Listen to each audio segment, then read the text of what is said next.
Romanos, capítulo 14, comentário, Bíblia de aplicação pessoal. Aceitem entre vocês quem é fraco na fé, sem criticar a opinião dessas pessoas. Quem é fraco e quem é forte na fé? Todos somos fracos em alguma área e fortes em outras. Nossa fé será forte em determinada área se pudermos sobreviver ao contato com pessoas mundanas sem nos deixar envolver pelos padrões dela. E será fraca em outras se tivermos de evitar certas atividades, pessoas ou lugares a fim de proteger nossa vida espiritual. É importante fazermos uma avaliação para descobrir nossos pontos fortes e fracos. Devemos perguntar-nos: será que posso fazer isso sem pecar? Posso influenciar os outros para o bem sem me deixar influenciar pelo mal? Nas áreas em que somos fortes, não devemos ter receios de ser pervertidos pelo mundo.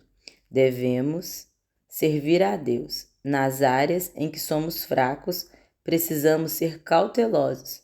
Se tivermos uma sólida fé, mas a escondermos, não será possível fazer a obra de Cristo neste mundo. Se expusermos uma fé débil, seremos extremamente tolos.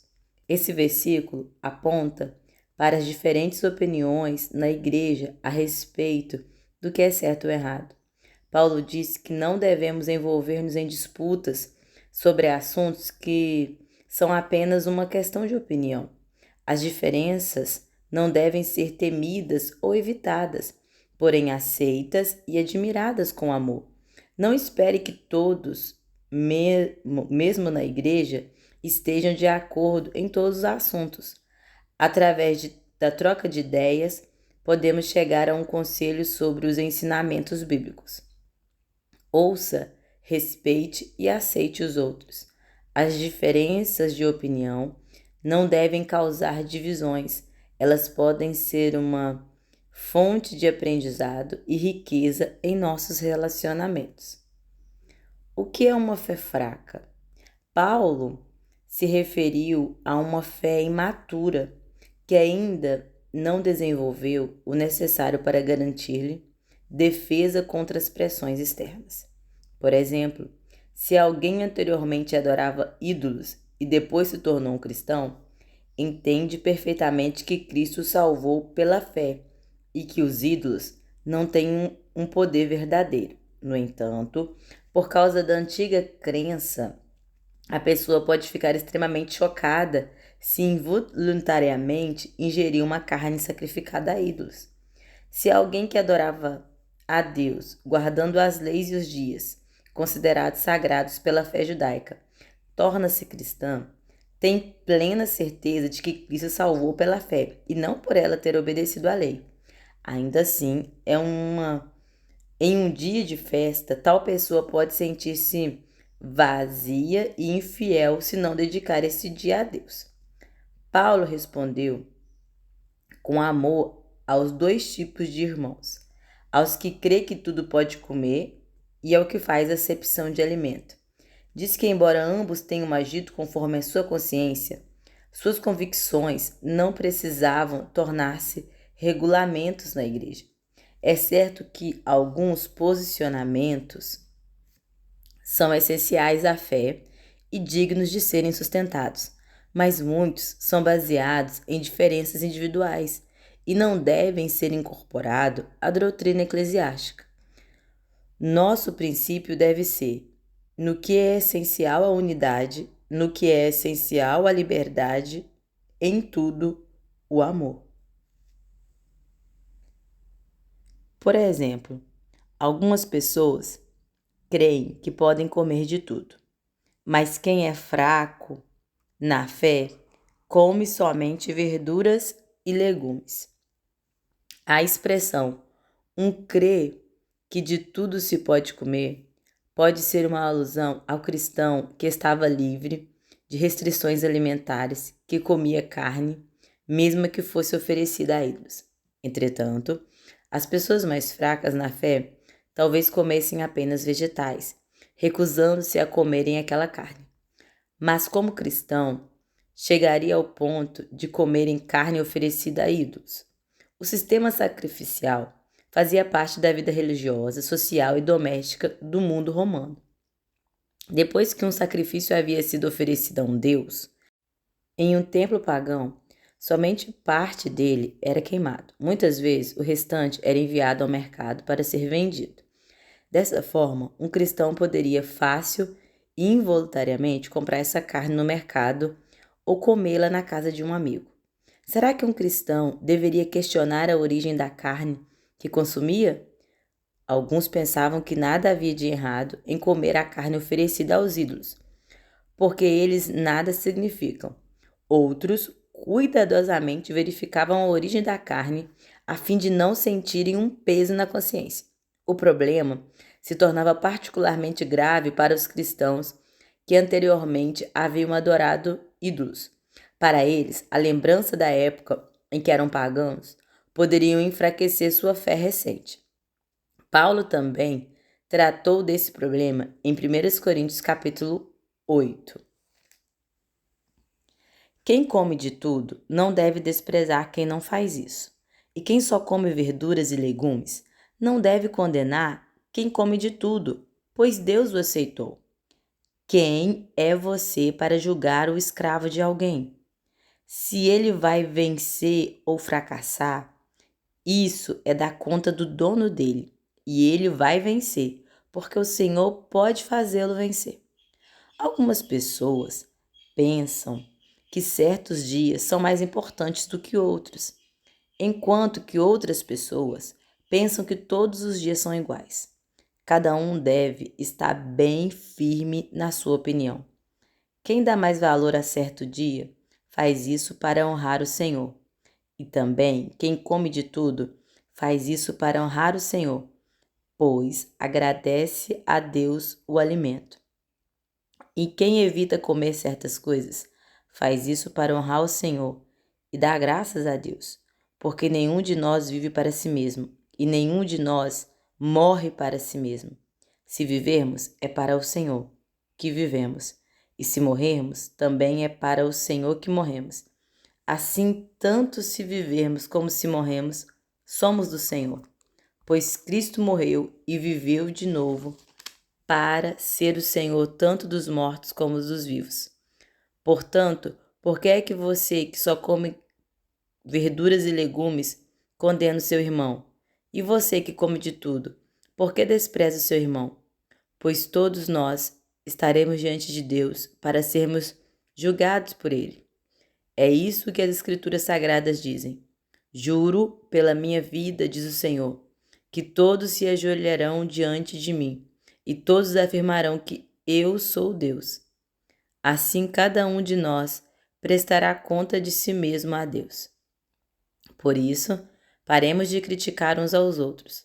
Pelo contrário, cada um de vocês resolva não fazer nada que leve o seu irmão a tropeçar ou cair em pecado. Por estar unido com o Senhor Jesus, eu estou convencido de que nada é impuro em si mesmo. Mas se alguém pensa que alguma coisa é impura, então ela fica impura para ele. Cada um de nós dará conta do que faz a Cristo, não aos demais irmãos. Embora a igreja procure ser inflexível em sua posição contra certas atividades ou comportamentos expressamente proibidos pela Escritura, adultérios, homossexualismo, assassinato e roubo, ninguém deve criar regras e regulamentos adicionais, concedendo-lhe uma condição semelhante à lei de Deus. Muitas vezes, os cristãos baseiam seus critérios morais em opiniões particulares, pessoais ou preconceitos culturais, em vez da palavra de Deus. Quando o fazem, mostram como sua fé é fraca e não imaginam como Deus é suficientemente poderoso para guiar seus filhos. Quando nos colocamos perante Deus e prestamos conta de nossa vida, não nos preocuparemos com que os nossos vizinhos cristãos fez. Tanto os cristãos fortes como os fracos poderão levar seus irmãos a tropeçar. O cristão forte, mais insensível, poderá alardear sua liberdade e intencionalmente ofender a consciência do outro.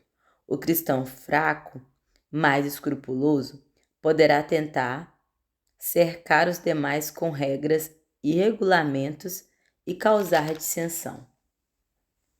Paulo desejava que seus leitores fossem ao mesmo tempo fortes na fé e sensíveis às necessidades alheias.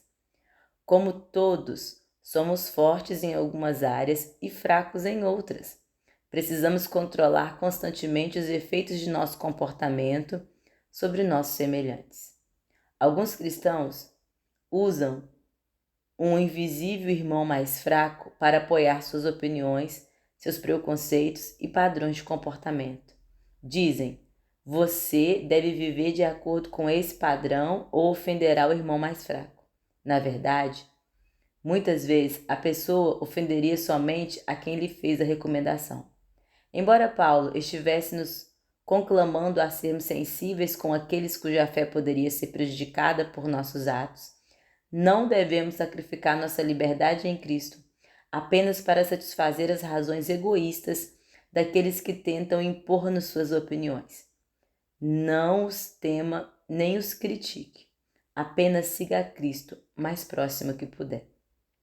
No Concílio de Jerusalém, a igreja local, formada por judeus, pediu à igreja gentílica de Antioquia que recomendasse aos cristãos que não comessem carne sacrificada aos ídolos. Paulo estava no Concílio de Jerusalém e aceitou essa solicitação, não por pensar que comer essa carne seria um pecado, mas porque essa prática ofenderia profundamente muitos judeus crentes em Jesus. Paulo não considerava a questão tão séria a ponto de dividir a igreja. O desejo dele, ao aceitar a recomendação da igreja em Jerusalém, foi promover a unidade entre os cristãos. Se você faz com que o irmão fique triste por causa do que você come, então você não está agindo com amor.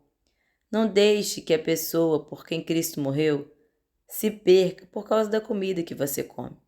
Não dê motivos para os outros falarem mal daquilo que vocês acham bom, pois o reino de Deus não é uma questão de comida ou bebida, mas de viver corretamente em paz e com alegria que o Espírito dá. Quem serve a Cristo dessa maneira agrada a Deus e é aprovado por todos. Por isso, procurem sempre as coisas que trazem a paz e que nos ajudam a fortalecer uns aos outros na fé. Por uma questão de comida, não destrua o que Deus fez. Todos os alimentos podem ser comidos, mas é errado comer alguma coisa quando isso faz com que outra pessoa caia em pecado. O que está certo é não comer carne, não beber vinho, nem fazer qualquer outra coisa que leve o irmão a cair em pecado. Mas guarde entre você mesmo e Deus o que você crê a respeito desse assunto. Feliz a pessoa que não é condenada pela consciência quando faz o que acha que deve fazer. Mas quem tem dúvidas a respeito do que come é condenado por Deus quando come, pois aquilo que ele faz não se baseia na fé. E o que não se baseia na fé é pecado. O pecado não é um assunto particular. Tudo o que fazemos afeta outras pessoas. Por isso devemos constantemente nos preocupar com elas. Deus nos criou para sermos interdependentes, não independentes. Nós que somos fortes em nossa fé, sem orgulho ou condescendência, devemos ter domínio próprio e tratar os semelhantes com amor e paciência. Normalmente, procuramos manter-nos afastados de práticas proibidas pelas Escrituras, mas às vezes o texto bíblico não é específico. Não fornece detalhes sobre o que devemos ou não fazer. Neste caso, devemos obedecer à nossa consciência. A frase, mas aquele que tem dúvida se come está condenado, significa que ir de encontro a uma convicção para com que a pessoa se sinta culpada. Quando Deus nos mostra que algo está errado, devemos evitá-lo. mas não devemos desprezar os outros cristãos que exercem sua liberdade nessas questões.